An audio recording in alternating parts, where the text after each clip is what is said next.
Hey guys, it's Dan again in the garage. Me and my fiance just got home from doing a little picking, yard selling today. It's like 65 degrees, so that's why I'm in the t-shirt. Um, but I got, this was a really good haul.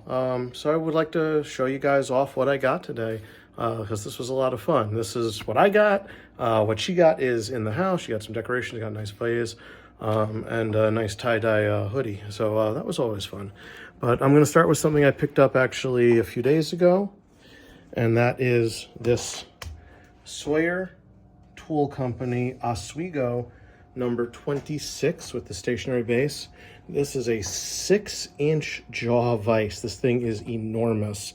This thing weighs about 180 pounds. It's actually the heaviest of the 6 inches that I've had. This is heavier than the Yoast, heavier than the Reed, and heavier than my Prentice, which is impressive. Also, if you see over here, this Parker is going to get, this is the Parker number 4. Really love the copper on the purple. This is about to get reassembled after I finish this video. But let's go right into the tool haul. What did we get today? So I got this little, is this a Bally or is this a no-name? All right, so I got this little tiny no-name plane, because my dad's been enjoying the planes. Then I got this Bally number 6 wood block. This thing is heavy. Like, I don't know what the wood is, but it is massive. And my dad's gonna love this. Then I got him a Bally Stanley number 5, which I got him another one of these, but it was actually lacking this part. Also, look at the wood on that. Look at the colors in that. That's absolutely gorgeous. And the colors in this handle. That's really beautifully grained, heavy old wood. So I want to say that's probably 1940s, and the older wood one here is probably 1920s. Then I got this ratchet set. I got this for the car. So this is a bunch of random ratchets. It's a 1/4-inch driver. Now, most of these are Craftsman, some of these aren't. Some of these are 1/2-inch drive, but most of them are 1/4-inch drive. And I basically got this to keep in the car to use if I need, some sockets or to do something, like taking the bolts out of a vise in a table, which I did today. Then, before I get to the other vices, I got this pair of Channel Lock brand channel locks. I only had a couple of channel locks so far. I mean, just channel locks in general, not channel lock brand. But I paid for this and this file. I paid $3 for this nice triangular file. It's got nice sharpness. This will be useful. And this is a really good size. It didn't really have this size, so this is going to be helpful. And I picked up this baby ball peen hammer with my obsession with ball peens. I didn't have one this size. It's nice and solid. I paid $2.50 for this. I picked up this Proto wrench. It's a 3/4 Proto wrench. I know Proto is a good brand, a USA brand, and it's only got light rust, so that'll clean off real easy. So I couldn't resist for $1. Then I got these other Proto channel locks. Slightly different, adjustable. They're not channel locks. They're someone drop a comment, tell me what these type of pliers are called. I don't remember, but again, they're for $1. How could you pass that up? That's perfect. Oh, and see the grease that pops up all over the place from working with old tools. So good soap is always useful. And I picked up another really nice forged ball peen hammer. No brand I could see, but this is just a solid. This is a heavy piece for this size. This is over a pound, and that's actually unusual for this size. This is a nice heavy piece. And I picked up these 2 squares. So I got this one here, which that should be easy enough to get that rust off of there. This should be adjustable, and it's got a level in here. This is going to be actually, I think, a really useful tool. This is part of a bunch of pieces that I paid $15 for, including the Stanley number 6, the heavy ball peen hammer, this square, which I really like the way that this brass and pin insert set is. If anyone recognizes the brand, it's got brass here, which is really nice. And you can't really make out, you can see it, but you can't really see the numbers. But I think that'll clean up real easy on the wire wheel or in some evapor rust. So I think that's going to clean up really nicely. And again, a small square is a really useful tool that I've actually, there are times I've really had a use for it and I haven't had one. So now I have 2 small squares that'll be useful. This nice chisel, obviously it's been hammered on a lot. I think I can clean that up on the sander, no big deal. Again, I didn't see a brand on it, but this seems like actually a really nice chisel, and there's absolutely a ton of uses for chisels. Then a round file,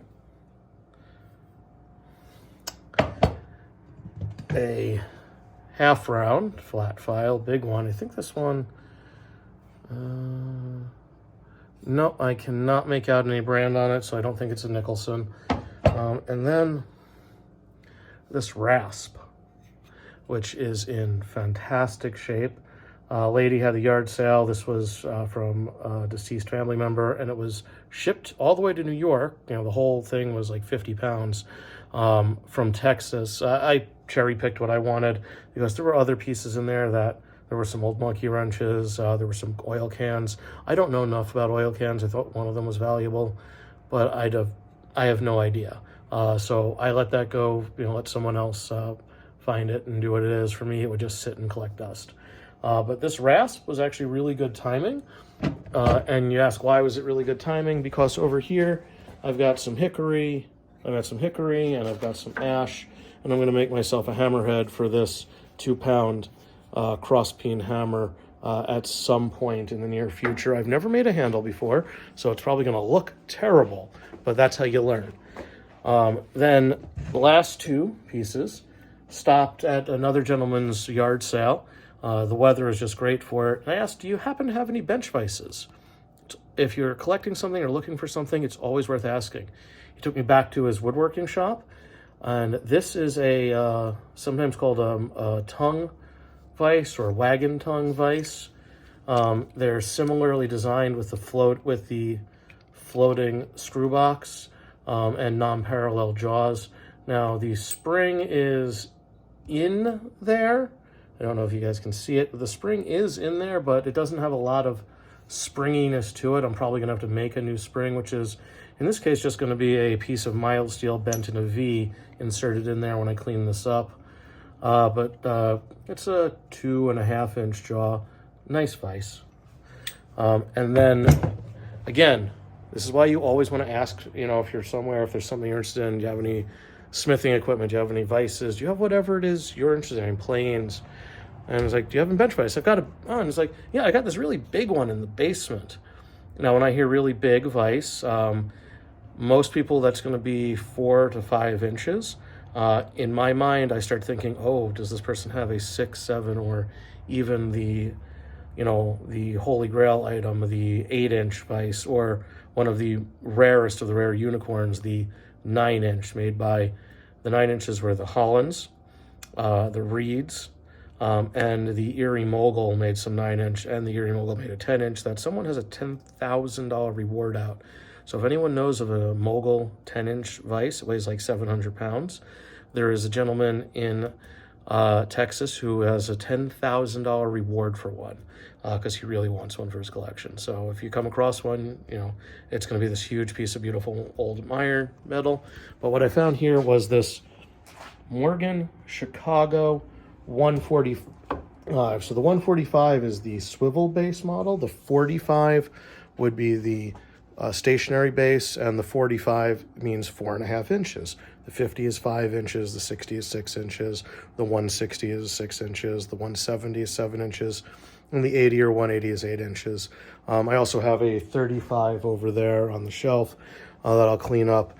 And I paid him $40 for this vise. He's the original owner. He tells me he bought the house in 1955, and sometime between 1955 and 1960, he bought this vise brand new. So I will only be the second owner of this vise. It still moves really nicely. So it really just requires cleaning up all the dirt and debris that's on it. And, you know, getting, you know, you can even see there's still original chroming left on this. I don't know how to preserve that, so I'm going to see if there's some way I can preserve that. I don't know. But yeah, so this was my tool haul. I'm going to go put those sockets back in the car. And I think I did pretty good here. Tell me what you guys think in the comments.